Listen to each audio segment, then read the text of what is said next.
Hello friends, welcome to my channel. நாம் இன்றைக்கி என்ன பார்க்க போகிறோன்னா, ஒரு டீ டைமில் ஈஸியாக செய்யக்கூடிய ஒரு ஸ்நாக்ஸ் ரெசிபி தான் பார்க்க போகிறோம். அதுவும் கம்பை வச்சு ஒரு பக்கோடா தான் செய்ய போகிறோம். கம்பை வச்சு பக்கோடாவா, அதுக்கு என்னென்ன தேவை அப்படிங்கிறத பார்க்கலாம். ஃபஸ்ட்டு அதுக்கு கம்பு வந்து 1 டம்ளர் அளவுக்கு எடுத்திருக்கேன். உங்களுக்கு ரெடிமேட் மாவு கிடைச்சிது அப்படின்னா தாராளமாக அதை யூஸ் பண்ணிக்கலாம். அப்படி கிடைக்காதவங்க வந்து கம்பு 1 டம்ளர் எடுத்துக்கோங்க. அதுக்கு வந்து 1/4 டம்ளர் அளவுக்கு நான் பச்சரிசி எடுத்திருக்கேன். அதாவது 1/4 வந்து எடுத்திருக்கேன்.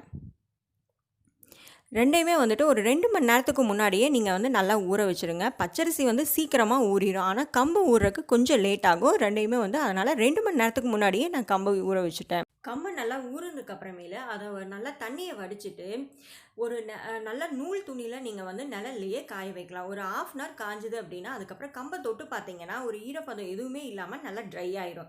அதை மிக்சியில் அரைச்சி நீங்கள் சலிச்சு எடுத்துக்கோங்க.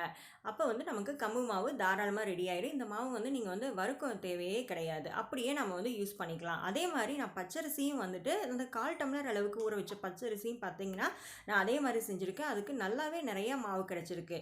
நீங்கள் கம்பை சலிக்கிறப்ப வந்து பார்த்தீங்கன்னா இந்த மாதிரி தவிடு மாதிரி கிடைக்கும். ஸோ அதனால் கண்டிப்பாக கம்பை வந்து நீங்கள் சலிச்சு தான் ஆகணும்.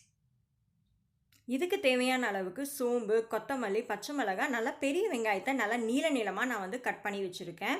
இப்போ இது எல்லாத்தையுமே நல்லா தண்ணி ஊற்றி பிசைஞ்சு இந்த மாதிரி உதிரி உதிரியாக பிசைஞ்சுக்குங்க. ரொம்ப வந்து கொலன்னு பிசையாதீங்க.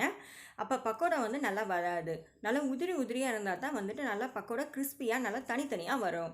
இப்போ நல்லா எண்ணெய் காஞ்சிருச்சான்னு பார்க்குறக்கு ஒரு சின்னதாக வந்து நம்ம வந்து பிச்சு போட்டு பார்த்தா அது கீழே போகாமல் நல்லா பொரிஞ்சு வருது. ஸோ எண்ணெய் நமக்கு காஞ்சிருச்சு. இப்போ நம்ம பக்கோடாவை போட ஆரம்பிக்கலாம். இப்போ பக்கோடாவை நல்லா போட ஆரம்பிக்கலாம்.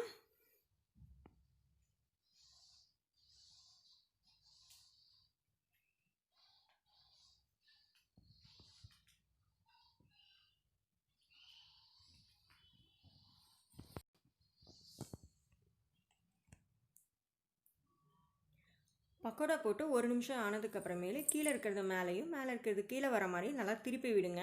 அப்போ தான் 2 பக்கமுமே ஈவனாக நல்லா வேகும். இப்போ அந்த பபிள்ஸ் எல்லாம் அடங்கி நம்மளோட பக்கோடா வந்து ரெடி ஆயிடுச்சு. இதில் நீங்கள் ஒரு தட்டத்துலேயோ இல்லை ஒரு தட்டத்தில் டிஷ்யூ பேப்பர் போட்டோ நீங்கள் வந்து எடுத்து வச்சுக்கலாம். எண்ணெயெல்லாம் நல்லா உறிஞ்சிடும்.